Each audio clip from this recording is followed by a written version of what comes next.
YouTube technology hard नहीं बनाता है, ज़िंदगी को आसान बनाता है टेक्नोलॉजी है, बट उसका सही इस्तेमाल होना चाहिए। इंटरटेनमेंट भी बहुत ज़रूरी है, तो आप जैसे कि आप शॉर्ट्स वीडियोस वगैरह देख सकते हैं, ऐसा कुछ दिक्कत नहीं है। आप मूवीज़ देख सकते हैं, सभी आप आराम से जो भी काम कर रहे हैं कोई दिक्कत नहीं है, बट ये ध्यान देना होना चाहिए कि एडिक्शन नहीं होना चाहिए। आप यूट्यूब पे चाहे फेसबुक चला रहे हैं तो आप लगातार उस पर समय व्यतीत कर रहे हैं, ऐसा नहीं होना चाहिए। आप सोशल मीडिया साइट्स पे रहिए, कोई दिक्कत नहीं है, बट उसका सही इस्तेमाल होना चाहिए।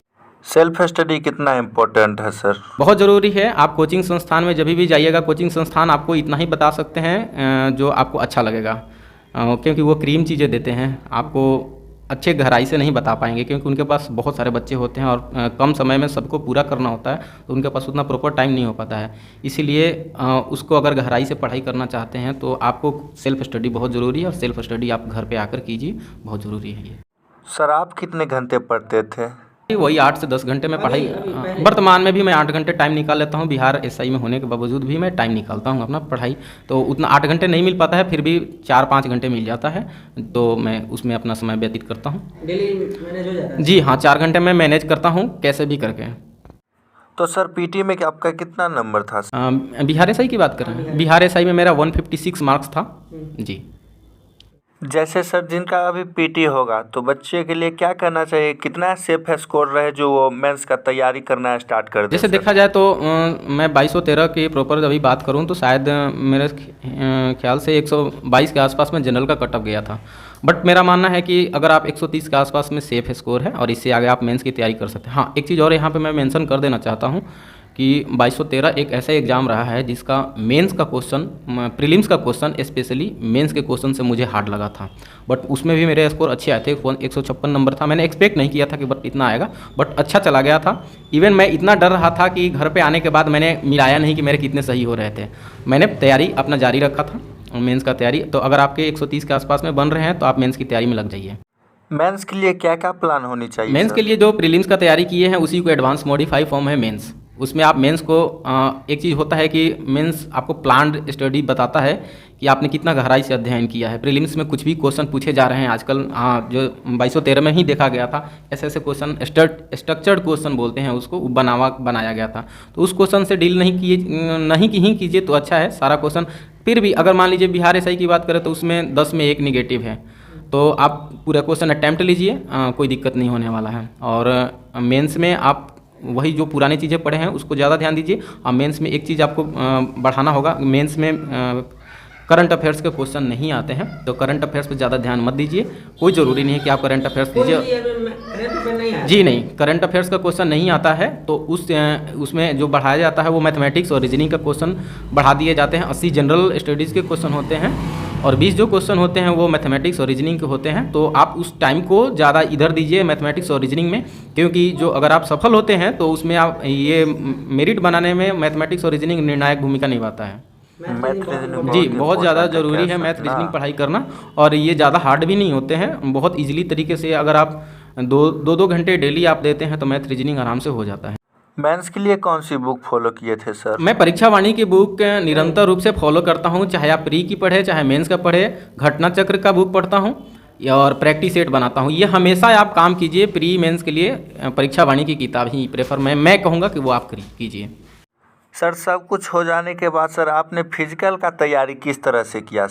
मैं 1717 में दिल्ली में था जब 1717 बैच का बिहार एसआई का फॉर्म आया था, तो उस समय मैं फिजिकल की तैयारी वहीं पर किया था सेल्फ, और मेरा फिजिकल नहीं हुआ था। जब 2446 का फिजिकल का डेट आया तो मैं पटना में आया और घातक एकेडमी में मैं ज्वाइन किया रंजीत सर के यहाँ, और उन्होंने मेरा बहुत अच्छे सपोर्ट किया और हम वहाँ पे फिजिकल क्वालिफाई कर गए थे।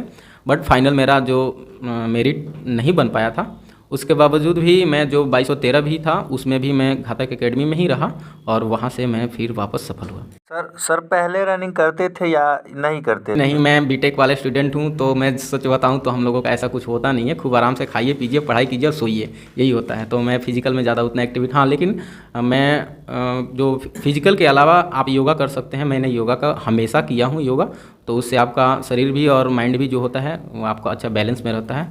सर जो बच्चे मानते हैं जो फिजिकल बाद में स्टार्ट करनी है तो उनके लिए क्या कहिए, कब तक उनको फिजिकल स्टार्ट करना चाहिए और कब हो? नहीं, मैं ये बात कहूँगा कि सिर्फ ज़िंदगी में पढ़ाई करते रहते से आपको रोबोट बनने की ज़रूरत नहीं है। पढ़ाई करना उतना ही ज़रूरी है, वो मैं मानता हूँ। उससे ज़्यादा ज़रूरी ये है कि आप अपने आप को संतुलन में ही बनाए रखें। तो संतुलन में बने रहने के लिए आपको फिजिकल बहुत ज़रूरी होता है।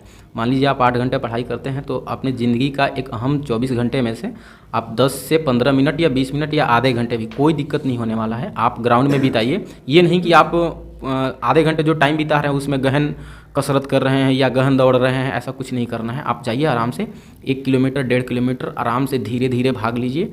ये आपको पढ़ाई में ज़्यादा हेल्प करने वाला है, क्योंकि फिजिकल जब आप करके आएंगे तो आपका माइंड रिलैक्स होगा और पढ़ाई जो आप पढ़ेंगे वो ज़्यादा आपके अंतरात्मा में प्रवेश करेगा। तो इसलिए आप जब भी करें फिजिकल डेली कीजिए, चाहे सुबह भी कीजिए चाहे शाम को कीजिए। एक टाइम कभी भी निकाल के आधा घंटा फिजिकल कीजिए और उसके बाद पढ़ाई कीजिए। ये आपको आगे फिजिकल में भी बहुत मददगार साबित होगा। जैसे सर आप अभी चश्मा पहने हुए तो मेडिकल में बहुत सारे बच्चों को डर रहता है जो चश्मा लगा हुआ है, क्या होगा कैसे होगा, तो उसके लिए क्या कहना चाहिएगा सर? ऐसा कुछ नहीं है, मुझे भी डर लग रहा था। मैंने खुद देखा था कि वहाँ पे सब चश्मे उतार के जा रहे थे तो मैंने भी चश्मे उतार दिया था, बट ऐसा कुछ वहाँ पे प्रॉब्लम होता नहीं है। आप प्री मेंस फिजिकल क्वालिफाई कीजिए, मेडिकल में ज़्यादा प्रॉब्लम होने वाला नहीं। जैसे सर किसी का हाइड्रोसील का प्रॉब्लम है, किसी का हाथ टूटा सर, उस पर क्या जी, हाथ टूटने का कोई वहाँ पे प्रॉब्लम नहीं होगा। हाइड्रोसील की रही बात, तो अगर आपके पास हाइड्रोसील है तो आप उसको पहले ही क्लीन करवा लीजिए, ऑपरेशन करवा के उसको ठीक कर लीजिए, कोई दिक्कत नहीं है, कोई दिक्कत नहीं है। आइए अब थोड़ा फिजिकल गुरु रंजीत सर से बात करते हैं, कैसे कैसे सर फिजिकल करवाते हैं। सर आपको स्वागत है। जय हिंद। आपको भी सर। सर क्या ऐसी टेक्निक है, जैसे कि मिश्रा सर कभी दौड़े नहीं थे, सर आपके पास आए और इनको क्या जड़ी बूटी दिए सर फिजिकल पास कर? देखिए मिश्रा जी कभी नहीं किए थे वो बात अलग है, लेकिन एक जो लगन होता है वो लगन इनके अंदर बहुत ही ज़्यादा कूट कूट के भरा हुआ है, क्योंकि ये गिरने के बाद भी नहीं हार मारते हैं। और एक बात कहावत है, जो गिरता है वही उठता है। तो मिश्रा जी एक बार नहीं 2 बार मेरिट नहीं बना, फिर भी आज यहाँ बैठे हैं 2 स्टार लगा के, तो बहुत प्राउड होता है। लगन इनके अंदर था तभी ये संभव हो पाया है। अभी ये सोचेंगे कि मैं खाली पढ़ ही लूँ, पढ़ने में लगन है और जब फिजिकल के लिए लगन नहीं है, तो दोनों जब कम्बिनेशन नहीं होगा तो ये चीज़ें नहीं हो पाता है।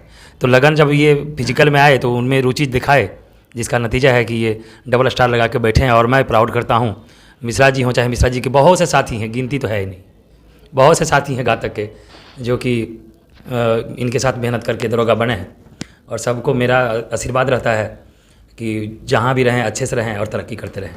जैसे सर अभी बिहार पुलिस और बिहार दरोगा का वैकेंसी आने वाला है सर, तो उसको कब से आप बुलाना चाहिए ग्राउंड में तैयारी हो? मैं बुला नहीं रहा हूँ बिहार दरोगा का पहला नंबर, वो बता दिया सर, कॉम्बिनेशन होना चाहिए। पढ़ तो रहे हैं वो साथ साथ, कम से कम मॉर्निंग में अपना 1 घंटा मॉर्निंग वॉक दे, ताकि जब उनका पीटी और मेंस हो जाए तो इनका जो हार्ड वर्क शुरू होगा फिर वो ख़त्म हो जाएगा सर, मतलब फिजिकल के बाद। तो अभी से इतना करने की ज़रूरत नहीं है, अभी से वो सिर्फ एक रिदम बनाए शरीर में, ताकि आने का आदत लग जाए, चलने का आदत लग जाए, उनको टहलने का आदत लग जाए। तब वो पीटी के बाद आएंगे और मेंस के बाद आएंगे तो जो भी चीज़ हम करवाएंगे, हार्डवर्क जो भी होगा वो आसानी से झेल जाएंगे और फिजिकल उनका क्लियर हो जाएगा। सर देखिए जितने भी अभी इंक्वायरी आता है ना सर, सबको ये है कि सर हम तो निकाल लेंगे, अब क्या निकालेंगे पता लग गया होगा। मैं तो पीटी और मेंस निकाल लूँगा सर, बस फिजिकल का टेंशन है। तो टेंशन फिजिकल का नहीं लेना है, टेंशन आप मेरिट कर लीजिए।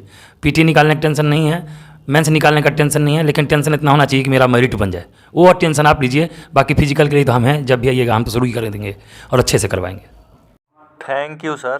जय हिंद, जय भारत, भारत माता की जय।